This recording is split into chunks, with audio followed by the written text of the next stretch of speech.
নবী সাল্লাল্লাহু আলাইহি ওয়াসাল্লাম যায়নাব বিনতে জাহাশ রাদিয়াল্লাহু আনহাকে বলেছিলেন যে যায়েদকে বিয়ে করো, যায়েদ আমার অনেক প্রিয় ভাজন। আর যায়নাব বিনতে জাহাশ রাদিয়াল্লাহু আনহা আল্লাহর নবীর ফুফাতো বোন ছিলেন, ফুফাতো বোন ছিলেন, যে বোনকে বিয়ে দিয়েছেন যায়েদ বিন হারেস রাদিয়াল্লাহু আনহুর সাথে। কিন্তু দাম্পত্য জীবনে মানে স্টেবিলিটি ছিল না, দাম্পত্য জীবনে একটা মানে একদম নির্ঝঞ্ঝাট ছিল না জীবনটা, একটু সমস্যা হচ্ছিল। কারণ যায়েদ রাদিয়াল্লাহু আনহু গোত্রগতভাবে কি ছিলেন, দাস, দাস আরবের ট্রেডিশন অনুযায়ী বলছি আর কি, গোত্রগতভাবে নিচু গোত্রের ওই ওই সেন্সে আর কি, আমরা ইসলামের সেন্সে কথা বলছি না, আরবের ওই যে প্রচলিত যে একটা প্রথা ছিল ওই সেন্সে।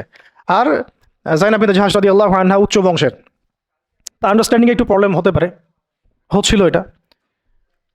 ভুলেও কখনো কোনো সাহাবী সম্পর্কে সমালোচনা করবেন না, এটা আমাদের আহলুস সুন্নাহ ওয়াল জামাআর আকীদা উসুল নয়। কোনো সাহাবী সম্পর্কে না, সাহাবীদের মধ্যে যা হয় হয়ে যাক, যুদ্ধও যদি হয়ে যায় তবুও সমালোচনা করা যাবে না, এই আকীদা যেন ঠিক থাকে। যারাই সাহাবীদের সমালোচনা করে তারা আহলুস সুন্নাহ ওয়াল জামাআতের আকীদা থেকে সরে গেছে।